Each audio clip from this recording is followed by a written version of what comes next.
Assalamualaikum warahmatullahi wabarakatuh.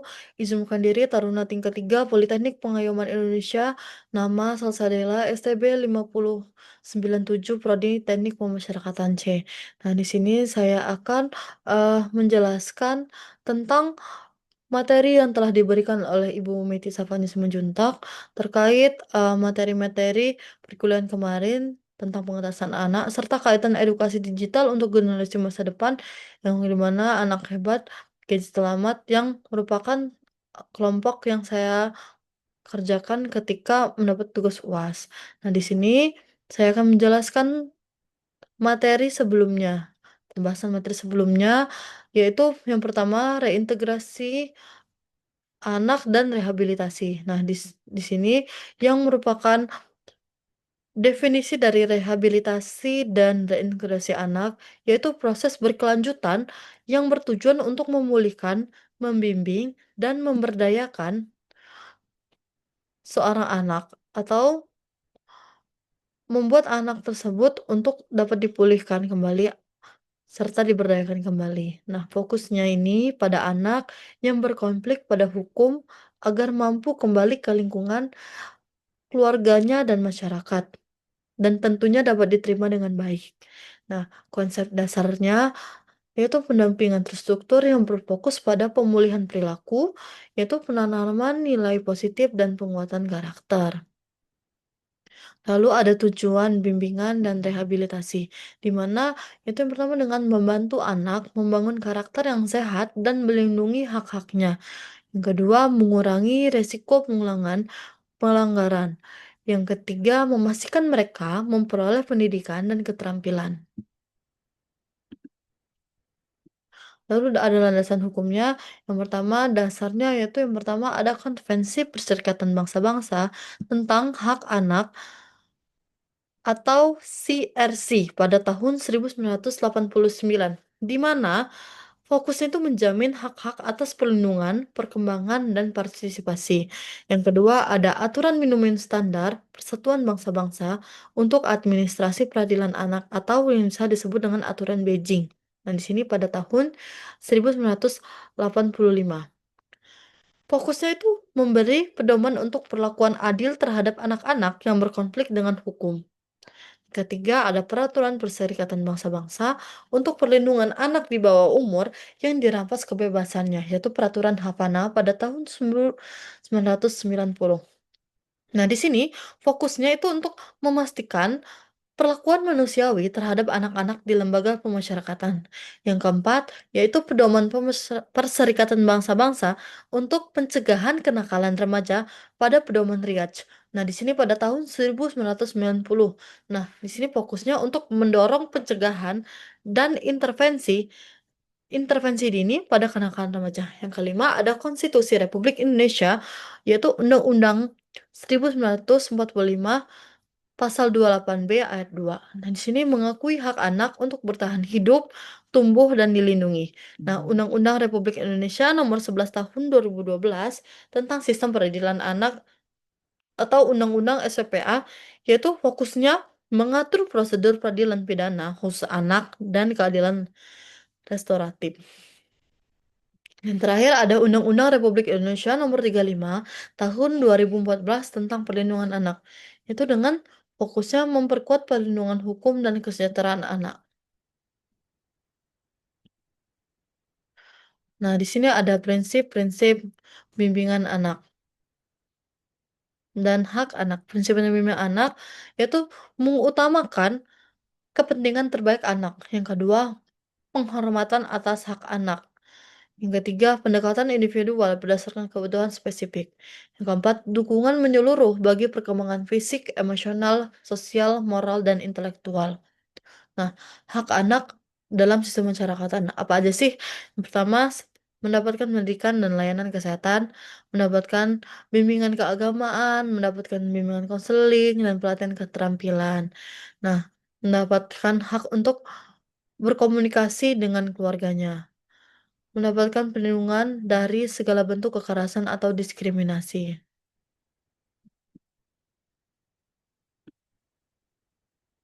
Lalu di sini Saya akan membahas materi tentang faktor-faktor penyebab masalah pada anak.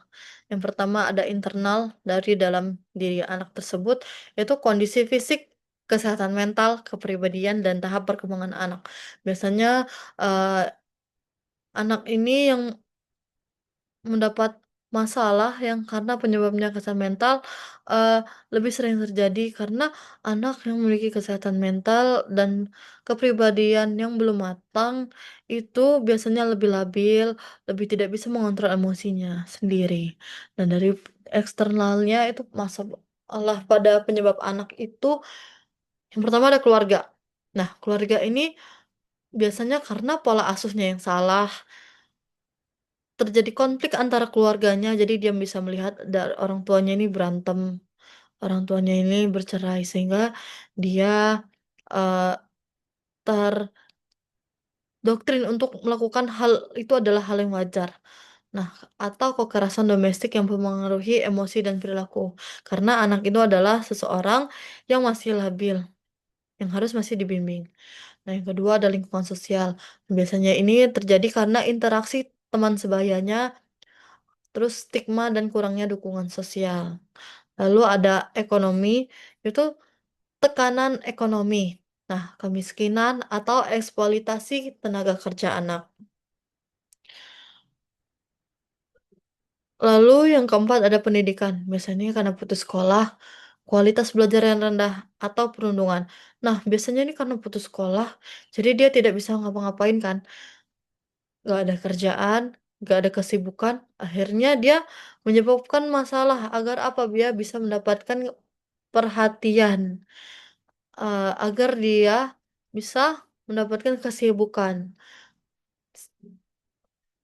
Lalu yang terakhir ada media sosial atau teknologi, di mana dia kecanduan gawai atau HP, nah lalu game, lalu ada paparan konten tidak sesuai diikuti oleh dia dan cyberbullying. Lalu ada jaringan aktor pada perlindungan anak. Siapa aja sih jaringan aktor pada perlindungan anak? Ada di dalam lapas dan di luar lapas. Nah, di dalam lapas ini terdapat petugas lapas, Bapas atau Balai Pemasyarakatan, ada psikolog dan konselor, lalu ada bagian dari Kementerian Hukum dan HAM atau yang sekarang disebut dengan Kementerian IMIPAS. Lalu di luar lapas itu ada keluarganya sendiri, ada masyarakat atau lingkungannya sendiri, ada sekolah atau guru, ada pemerintah daerah, ada LSM, ada NGO, ada perlindungan anak. Nah, apa sih sebenarnya, aktor itu? Definisi aktor itu adalah individu atau kelompok atau lembaga yang berperan dalam pengambilan keputusan, pelaksanaan kebijakan, dan pengaruh terhadap proses perlindungan anak. Lalu definisi dari jaringan aktor yaitu hubungan kerjasama terstruktur antara berbagai pemangku kepentingan seperti pemerintah, masyarakat, keluarga, LSM. Nah, tujuan jaringan itu apa sih? Itu meningkatkan efektivitas peran berbagai pihak dan memperkuat kerjasama lintas sektor, lalu mewujudkan sistem perlindungan anak yang berpadu melalui koordinasi pertukaran informasi dan pembagian tanggung jawab. Aktor menurut Undang-Undang Nomor 35 Tahun 2014. Itu siapa aja? Keluarga itu sebagai unit utama, lalu ada pemerintah sebagai penyedia layanan dan regulasi, dan yang terakhir ada lembaga sosial dan masyarakat sebagai pendukungnya.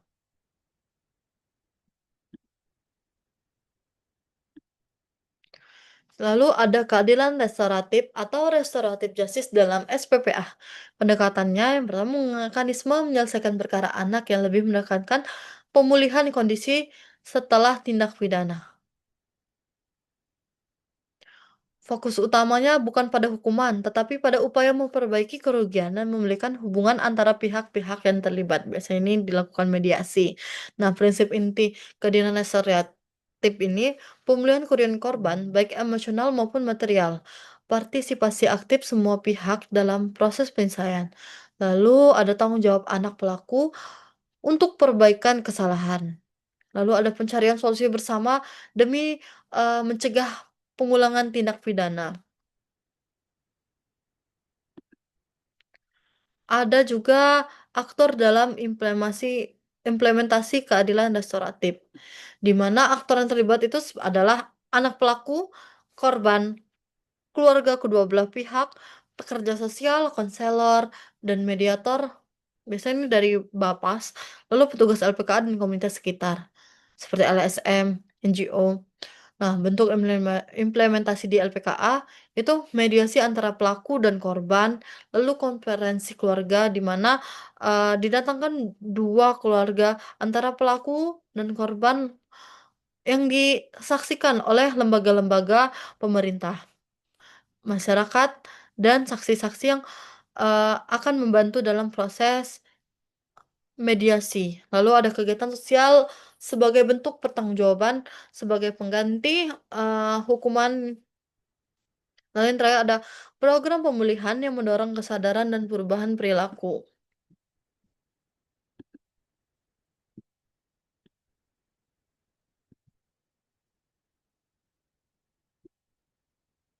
Lalu selanjutnya materi yang telah dijelaskan tentang hambatan, tantangan, dan arah masa depan.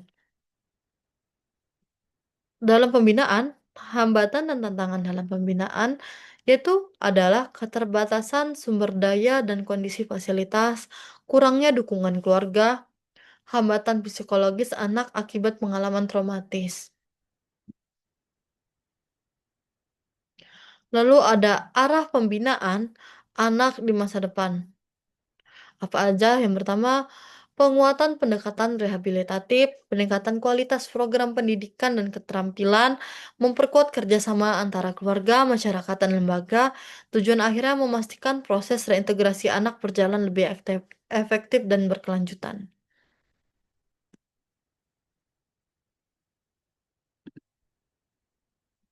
Nah, setelah itu saya akan mengaitkan kaitan materi-materi tersebut yang telah dijelaskan oleh Ibu Metisa, eee, dengan hasil lapangan yang telah saya kerjakan dengan kelompok saya, yaitu kelompok 3.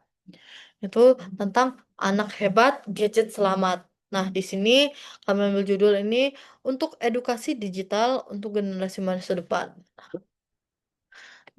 Ini adalah video yang ini adalah foto yang kami ambil ketika memberikan, eee, contoh atau bentuk nyata dari video dan foto yang telah kami buat, yaitu eee, konten apa yang boleh dilakukan dan tidak dilakukan. Dasar hukum utamanya itu Undang-Undang Nomor 35 Tahun 2014 tentang Perlindungan Anak. Nah, esensi undang-undangnya yaitu yang pertama, melindungi hak hidup, tumbuh kembang, dan partisipasi anak, serta melindungi dari kekerasan, eksploitasi, dan perlakuan buruk. Konteks tantangannya ada nggak? Ada, yaitu di mana sekarang perkembangan teknologi itu membawa resiko yang serius seperti kecanduan digital. Anak-anak ini kan merupakan, eee, anak yang masih labil, masih belum tahu mana yang benar dan salah. Masih egonya tuh masih sangat tinggi. Jadi dia masih berpikir bahwa apa yang dia lakukan itu adalah hal yang benar dan orang lain harus mewajarkannya. Nah, di sini tantangannya tuh berupa pelanggaran etika. Jadi ketika anak yang sudah kecanduan oleh gadget, oleh udah oleh digital yang berlebihan, maka dia ketika dipanggil sebagai contoh ketika dia dipanggil oleh orang tuanya, dia tidak akan menjawab, atau dipanggil oleh orang yang lebih tua, dia tidak menjawab, dia melengos. Misalnya, "Fulan," dia tetap main dengan fokus dengan HP-nya saja.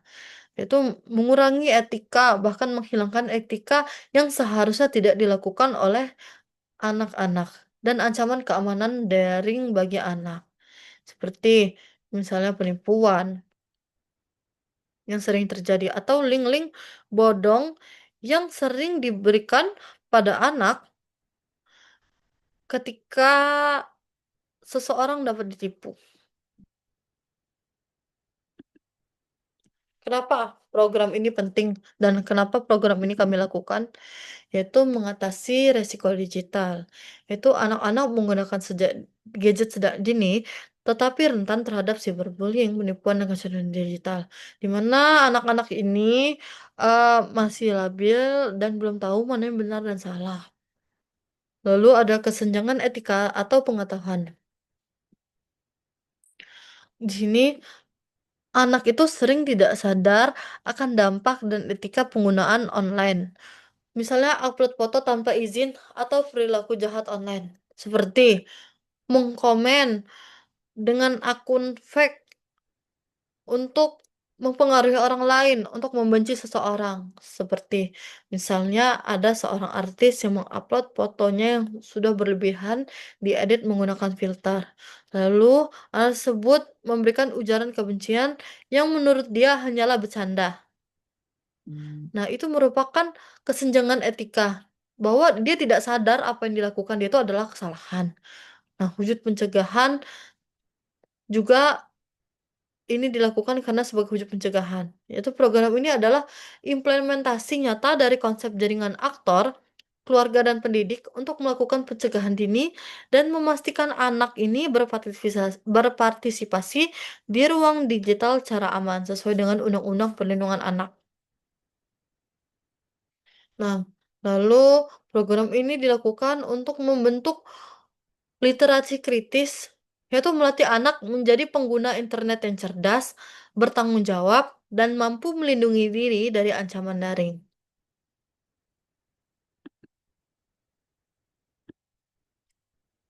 Lalu ada langkah-langkah proses kegiatan yang kami lakukan dari awal sampai menghasilkan output.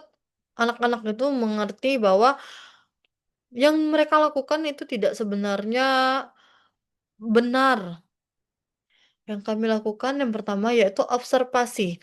Yaitu yang kami observasi adalah, rumah seorang ibu yang bernama Ibu Yaya yang merupakan, eee, seorang ibu yang memiliki TPA sehingga anak-anak banyak yang ada di sekitar situ. Sehingga kami mengunjungi rumah Ibu Yaya untuk melihat kebiasaan anak di bawah 15 tahun yang belum memahami batasan penggunaan HP.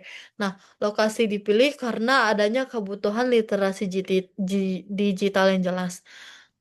Nah, peran komunitas atau lingkungan dan keluarga seperti Ibu Yaya ini sebagai basis pelaksanaan program yang saya dan kelompok saya lakukan. Setelah kami lakukan observasi, kami melakukan persiapan. Nah, persiapan ini dengan menyiapkan materi, poster, video, panduan simulasi. Nah, lalu ada jadwal rinci pembagian kelompok, serta fasilitas pendukung, dan ruang sosialisasi laptop. Nah, di sini kami juga memiliki peran profesional dan ahli. Itu kami sendiri yaitu fasilitatornya adalah taruna dalam desain dan persiapan materi yang efektif. Lalu setelah itu kami datang ke rumah Ibu Yaya untuk pengenalan materi. Nah, di sini pengenalan materi kami memperkenalkan konsep dasar literasi digital, penggunaan gadget aman, perilaku sopan di dunia maya, dan dampak tindakan digital yang tidak tepat. Menggunakan poster mana yang benar dan mana yang salah. Nah, di dalam poster ini, yaitu membuat akun palsu untuk mengejek isinya. Nah, mengunggah foto tanpa izin, mengklik hadiah game atau palsu, top up HP orang tua tanpa izin. Nah, di sini kami mengenali materi tersebut kepada adik-adik, eee, bagaimana sebagai contoh hal yang boleh dilakukan dan hal yang tidak boleh dilakukan. Karena hal ini menurut kami penting bagi anak-anak usia dini seperti itu. Nah, top up HP untuk game dari orang tua. Itu kan merupakan hal yang seharusnya tidak dilakukan oleh anak-anak kecil untuk memberi membeli game, hanya membeli game. Nah, lalu kami memberikan permainan interaktif seperti tanya jawab. Nah, anak ini kami memberikan mempraktikkan materi melalui simulasi seperti memilih perilaku online yang benar atau salah, menolak link mencurigakan, dan permainan peran untuk memahami akibat cyberbullying. Konsekuensinya dapat konsekuensi dari kegiatan tersebut kenapa? Karena dapat menyakiti hati orang lain, tidak sopan. Nah, HP bisa dapat kena virus, menimbulkan masalah kepercayaan dan dapat dibawa ke polisi apabila hal tersebut merugikan orang lain. Lalu kami berikan diskusi dan refleksi, di mana anak berbagi pengalaman nyata. Nah, kelompok saya dan tim saya menganalisis situasi dan menekankan konsekuensi nyata dari tindakan digital yang keliru, seperti sedih, takut, dan konflik. Hasil kegiatan dari yang telah saya lakukan yaitu hasil positifnya anak-anak menunjukkan peningkatan pemahaman signifikan mengenai perilaku digital yang aman dan bertanggung jawab. Anak-anak menerima dan akhirnya tahu dan sadar bahwa yang mereka lakukan itu tidak sepenuhnya benar dan keliru, sehingga setelah kami beritahu, mereka menunjukkan peningkatan pemahaman yang signifikan dan akhirnya mereka melakukan hal yang seharusnya dilakukan.